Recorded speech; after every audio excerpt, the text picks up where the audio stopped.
The king is back, ladies and gentlemen. Victor Davis Hanson is going to give us his analysis on future jihadist terrorist mayor of New York City, Zorman Damdani.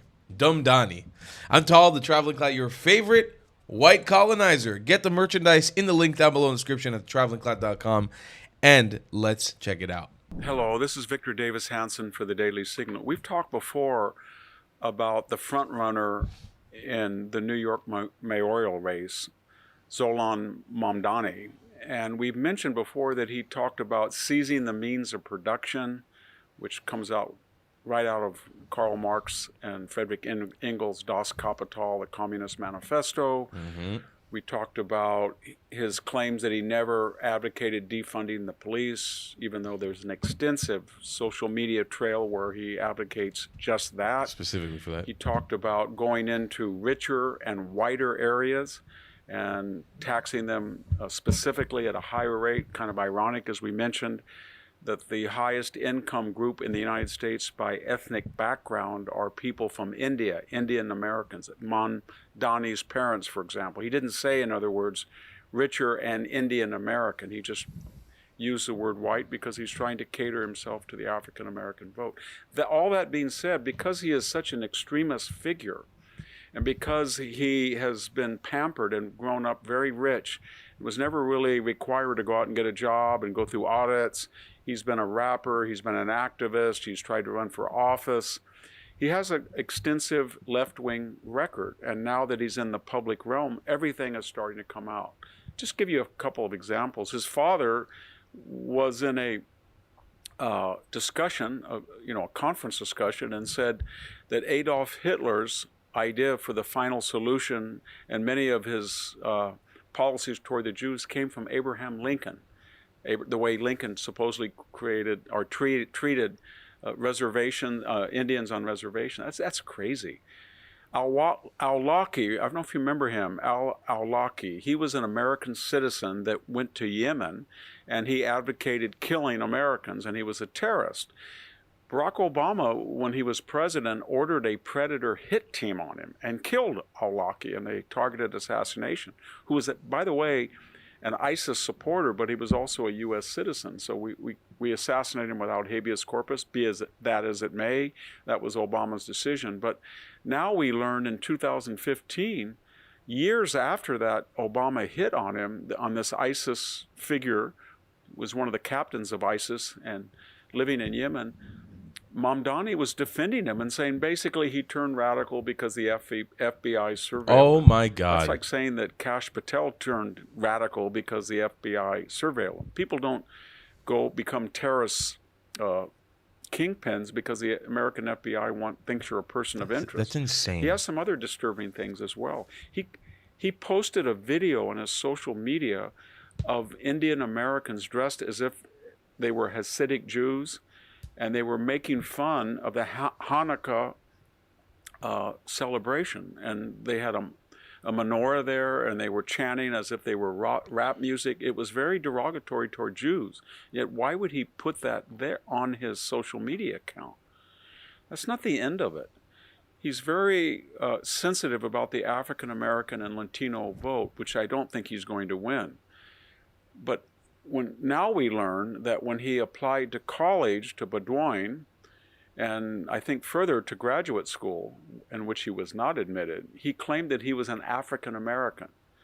And, as someone who was in academia for 3 decades, I used to have students that were from North Africa, Egypt or Morocco or Algeria, but were not African American. That is, they were not blacks. And they tried that trick, and they were not successful. Either was Mamdhani. But imagine he's giving lectures, moral lectures, sanctimonious lectures, self-righteous lectures about how unequal the United States is, and then yet he tries to mimic that or pass on a Elizabeth Warren or a Ward Churchill-like fraud that he's African American, that he's a black African, just because his parents, who were Indian and immigrants to Uganda and were one of the 1% elite in that country, and they were thrown out and as refugees. he's now claiming that he should have had special. I shouldn't say he's now claiming. He claimed that he should have had special preference in admissions because he was black. You add all of this up, and I guarantee you, more will come out every day because he's a pampered, privileged, angry, young socialist communist. He's had no experience. He's out of debt, and he has a long social media record. And the only question that I have for you, the audience, and me, because I'm genuinely puzzled about it, the more that we hear that he's lunatic and unhinged and anti-American and socialist, does that help him or does that hurt him, given the demographics of New York? Help. Thank you very much. It helps him, Victor Victor. Davis Hanson for the Daily Signal. It helps him, Victor. Do we notice? Can we notice a trend real quick? Here's a trend. Let's notice a quick trend. Bernie Sanders, probably the most prolific socialist / communist in the United States of America at the moment, at least in mainstream politics. What is he? A multi-millionaire hypocrite.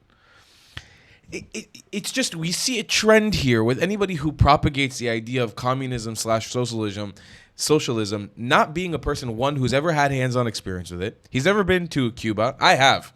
I've seen it firsthand how fucked up it is. He's never been to a country like Cuba. He's never seen it firsthand what it's like when the government forces things onto you, forces you to wait in line, takes things away from you. He's never seen it before. He's never seen it. And the idea is, here's the idea, Zhoran Mamdhani,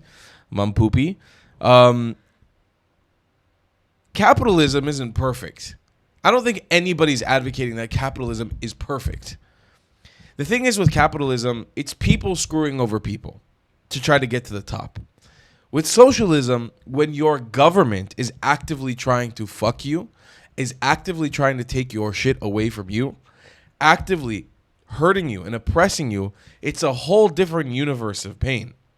And until you've seen it, I remember my trip in Cuba. I was there for 15 days. I cried like a baby every single day. Every single day. I was with a group of other travel vloggers who we saw firsthand the damage of socialism in this country. And we spoke to people about what it was like for them. It was the first time that U.S. citizens were able to travel to Cuba in a very long time. So we got the full brunt of it from Cubans on the ground. It's the only country in the world where I wasn't able to make one normal human connection, not because Cuban people are bad people, but because society has been so damaged there that no matter how friendly I was a walking ATM. And I don't look like a walking ATM or a stereotypical image of a walking ATM. I have plenty of Cuban friends. I grew up with Cuban friends in South Florida. But in Cuba, I wasn't able to walk away with one genuine connection. Not one, because every time it turned into a situation about money. People were so desperate there. Now, by all means, if New Yorkers decide that they want New York to turn into that, then fine. But don't lie to them. Don't pretend to be something you're not, Zhoran Mamdhani. If I was in New York right now, I'd be making so much propaganda using my color skin and my look that I kind of look Indian or South Asian against him. Maybe I should create some sort of content piece to sway. Maybe I should make something satirical. Guys, America, wake up, please. Victor Davis Hanson was talking about a Yemeni American. I just posted a video the other day about a Yemeni guy who says death to America, in New York City, in Zhoran's New York City. And this is before it becomes Zhoran's New York City. He's a Yemeni citizen or an American citizen in Yemen. An American citizen that is Yemeni saying death to America. He's proud of, and he likes the Houthis and says death to America. Right now, I exposed it. Right now, it's only going to get so much more worse. If you make New York an Islamic terrorist hub, I promise you, it's not going to be good. I promise you, guys. I will see you guys in the next one. If you want to support the channel, get the White Colonizer merch. If you want to be a White Colonizer, down below in the description at thetravelingcloud.com. Love you guys. Goodbye.